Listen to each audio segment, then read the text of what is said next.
Assalamualaikum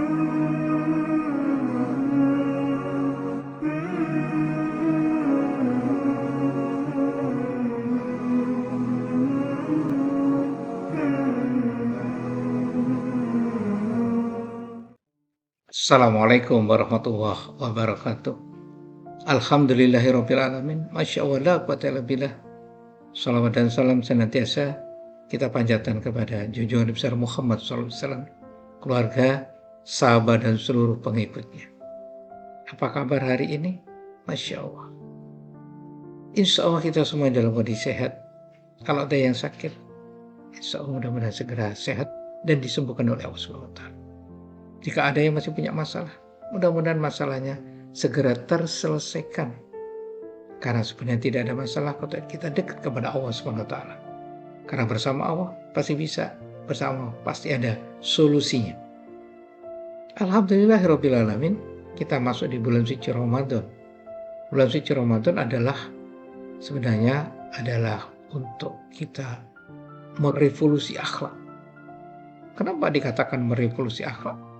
Karena memang bulan suci Ramadan ini, kalau kita bicara ayat yang sangat populer di bulan suci Ramadan, yaitu surat Al-Baqarah 183, A'udzubillahi minasyaitonirrajim, Bismillahirrahmanirrahim.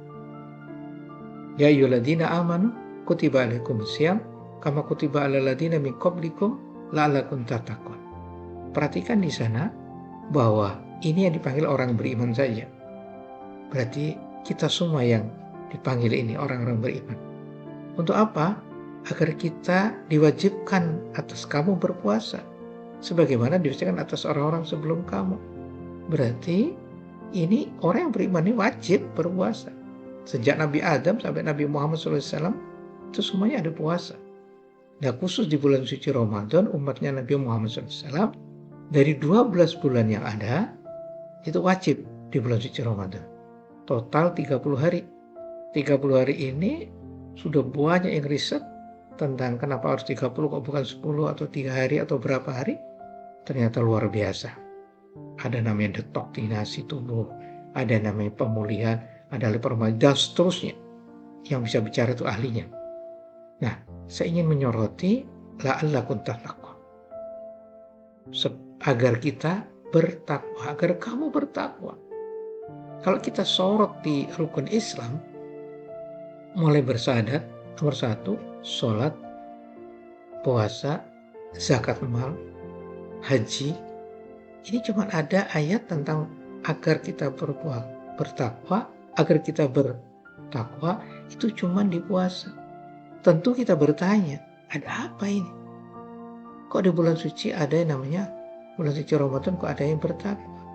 Syahadat tidak ada, sholat tidak ada, zakat mal tidak ada, haji tidak ada. Bisa jadi sah-sah saja ada yang menganalisis seperti ini. Kalau bersyahadat, minimum orang tua kita tahu. Kalau kita bersyahadat. Kalau sholat, minimum lagi-lagi orang tua kita tahu. Bisa berjamaah di masjid, dan itu banyak orang tahu. Zakat mal minimum yang diberi tahu bahwa kita telah berzakat mal. Haji jangan tanya, yang haji satu bisa 3 bis, berapa bis bisa mengikuti yang haji. Nah, di bulan suci Ramadan, walaupun kita sudah berumah dengan bapak ibu, kita sebagai anak atau kita sebagai orang tua dengan anak-anak kita hanya tahu saat kita berbuka dan bersahur. Tapi setelah itu, siapa yang tahu? Yang tahu bahwa kita berpuasa cuman Allah dan diri kita. Saat kita berwudu, misalkan di duhur yang panas mungkin, atau saat kita di kerjaan kita tahu-tahu menggok ke kantin mungkin, atau apapun, itu semua tidak ada yang tahu. Yang tahu cuma Allah dan diri kita. Makanya Ramadan ini bukan sekedar bulan menahan lapar atau dahaga. Lebih dari itu, Ramadan ini merupakan perubahan besar. Bahkan bisa kita sebut menjadi bulan revolusi akhlak. Karena tadi konteksnya yang tahu cuma Allah dan diri kita. Mana revolusi akhlak di bulan Ramadan? Ini berarti perubahan mendasar, cepat, dan menyeluruh. Maka revolusi akhlak Ramadan ini adalah perubahan sikap dan perilaku kita secara total menuju pribadi yang lebih bertakwa. La'allakum tattaqun. Itu kalau kita bisa seperti itu, Masya Allah ini. Dari Al-Baqarah 183 banyak belajar kita. Tujuan bertakwa, puasa kita jelas takwa. Dan takwa itu tercermin dalam akhlak sehari-hari. Nah, puasa sebagai sekolah akhlak ini bisa melatih kita jujur. Karena hanya Allah yang tahu bahwa kita benar-benar berpuasa. Kejujuran ini kunci akhlak pertama. Yang kedua, sabar saat emosi diuji. Sabar menunggu berbuka. Sabar menuju kepada tarawih. Sabar saat kita bersahur. Dan seterusnya. Menahan lisan. Apalagi ini. Dari ghibah, dusta, dan kata-kata menyakitkan. Ini stop. Kita lagi berpuasa. Maka kita dilatih lisan kita. Sebagaimana sabda Nabi Muhammad SAW yang lain. Bahwa jika tidak bisa bicara dengan baik dan benar. Lebih bagus sabar. Lebih bagus diam maksud saya. Jadi tentang lisan ini banyak yang luar biasa. Di hadis yang lain ada yang lebih keras. Hati-hati dengan dua hal. Mulut dan di antara dua paha. Ini ngeri banget. Yang berikutnya lagi kita diajari di puasa ini adalah peduli, care. Karena kita merasakan lapar seperti saudara kita yang kekurangan. Logikanya sederhana. Sebelum berpuasa berapa kali makan? 3. Saat berpuasa cuman berbuka dan sahur. 2. Satunya kemana? Nah, disitulah salah satu pentingnya. Kalau kita sudah ingat 3 jadi 2, mestinya 1 kita berikan kepada orang lain. Bahkan secara hadis Nabi Muhammad SAW, siapa yang memberi makan orang berpuasa, selain dirinya berpuasa dapat berpahala, dia dapat pahala lagi sebagaimana orang puasa tadi yang diberi makan oleh kita. Dapat 2 pahala. Masya Allah. Hadisnya lengkapnya adalah seperti ini. Barang siapa tidak meninggalkan perkataan dusta dan perkataan buruk, maka Allah tidak butuh ia meninggalkan makan dan minumnya. Hadis riwayat Bukhari. Puasa tanpa perbaikan akhlak hanyalah lapar dan haus.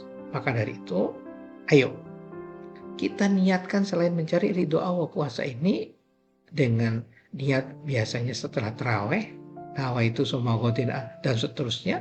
Ada yang niat 1 bulan juga, menurut mazhab yang lain.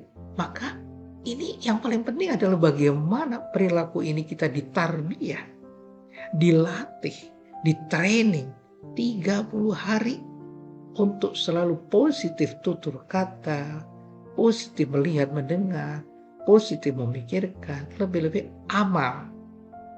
Karena kita paham Islam kita ada 3, iman, ilmu, amal. Jadi harus tahu ilmunya. Bagaimana kita beramal. Nah, di puasa kita ini sekarang yang terjadi. Harus kita merubah perilaku negatif menjadi perilaku yang positif. Maka itulah terjadi revolusi akhlak. Kalau masing-masing sudah bisa bergerak seperti itu, 1 RT sudah berubah, 1 RW berubah, 1 desa berubah, 1 kecamatan berubah, 1 kabupaten berubah, Masya Allah. Maka Indonesia juga berubah. Dan ini gerakan ini nyata dan bisa dilakukan kalau kita ngerti ilmunya. Kalau kita paham tentang apa yang mestinya kita berpuasa.